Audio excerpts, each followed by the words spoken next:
Generacije ovih podneblja rastu uz rečenicu ko se tuče, taj se voli. Tako nasilje od malena postaje društveno prihvatljivo. Na godišnjem nivou u Srbiji se prijavi preko 20.000 slučajeva nasilja. Veliki broj žrtava nema hrabrosti da prijavi nasilje. Nasilje koristi brojne psihološke manipulacije i metode da učini žrtvu što nesigurnijom. Žrtvi je potrebno mnogo snage da se osmeli i iznese svoje traumatično iskustvo. Nasilnik može biti bilo ko, može biti nepoznata osoba ili osoba u koju imamo poverenja i za koju nikada ne bismo pomislili da može biti u stanju da učini nešto nažao. Najčešće se nasilnici ne mogu prepoznati jer su društveno prihvaćeni. Nasilje može biti psihičko, fizičko, seksualno ili ekonomsko nasilje. Nikada ne ide samo, pa je tako uvek u kombinaciji psihičko i fizičko ili psihičko i ekonomsko. Psihičko nasilje predstavlja verbalne napade na osobe ženskog pola i psihičko maltretiranje i zlostavljanje žrtve. Pod fizičkim nasiljem spada upotreba sile poput udaraca, guranja ili grebanja. Seksualno nasilje jeste svaki vid seksualnog čina protiv volje i bez dozvole druge strane. Ekonomsko ili materijalno nasilje prepoznajemo u situacijama usled kojih se žene ustručavaju da izađu iz toksičkih zajednica jer im partner nameće finansijsku zavisnost. Partnersko nasilje je najčešći oblik nasilja. Manifestuje se višim tonom, grubim stiskom, a potom i udarcem. Nasilnik tada vređa i ne podaštava žrtvu čineći je nesigurnom. Prepoznaje se po zabranama i prismotrom partnera. Porodično nasilje se ogleda u nasilju koje često doživljavaju i deca. Nasilje nad ženama u porodici je regulisano zakonom o sprečavanju nasilja, koji ima preventivni karakter. I uloga tog zakona je da spreči da ne dođe do nasilja i da pruži bezbednost i podršku žrtvama.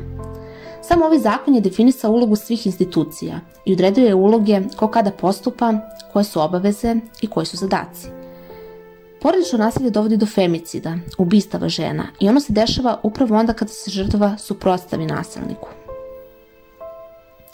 Dužnost svakog pripadnika policije ove zemlje jeste da zaštiti žrtve nasilja. Policijski službenici po prijavi nasilja, prema zakonu o sprečavanju nasilja u porodici, su dužni da sastave listu rizika, na osnovu koje se procenjuje da li će se sprovesti neka od hitnih zaštitnih mera, poput zabrane prilaska i komunikacije. Protiv nasilnika se odnosi krivična prijava i slučaj se dalje dostavlja nadležnom tužilaštvu.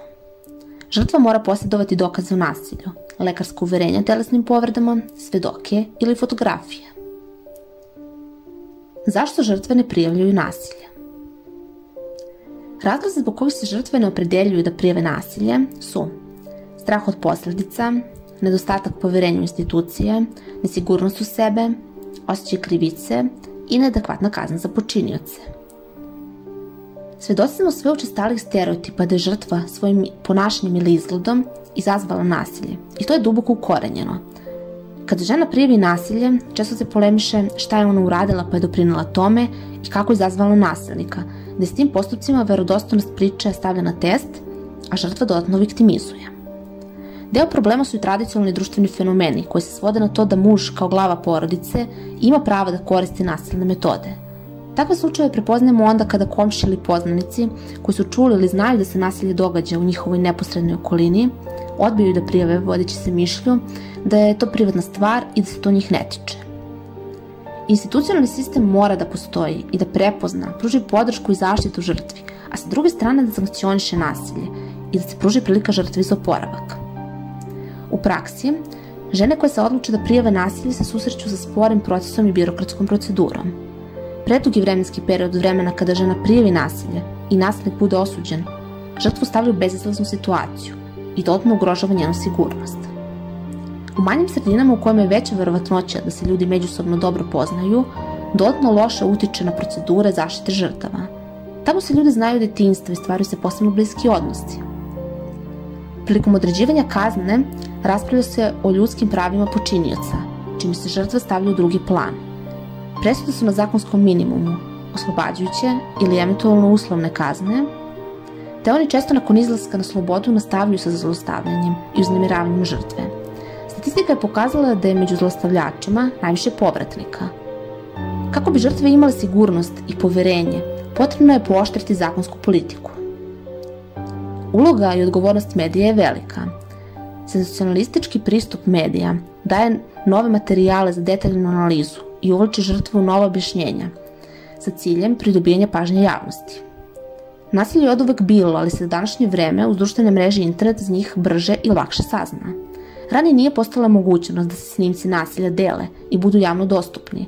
Iz tog razloga su mediji u obavezi da etički i edukativno pristupaju izveštavanju o nasilju nad ženama, ne otkrivajući identitet žrtava i ne iznoseći detalje koji bi dodatno narušili privatnost žrtava i članova porodice. Nasilje nad ženama nije lak proces, te je neophodno ohrabriti žrtvu i pružiti joj zaštitu. Edukacija je potrebna da bi znali kada, šta treba prijaviti i na koji način. Potrebno je imati svest o tome da postoji mogućnost da je neko u našoj okolini u životnoj opasnosti. Građani su obavezi da postupaju savesno i prijave nasilje. Institucije su dužne da postupaju po prijavi. U obavezi su da vas upoznaju sa daljim procesom i pruže zaštitu i sigurnost. Nasilje možete prijaviti lično ili anonimno, SOS pozivom na broj 0800 100 007 ili pozivom policije na broj 192. Možete kontaktirati i savjetovališta protiv nasilja u porodici na broj 0800 011 011 ili sigurnu kuću na broj 011 27 69 466. Zapamtite, prvi udarac nikada nije poslednji. Potrebno je voditi računa o svakom povišenom tonu, jer upravo odatle sve počinje.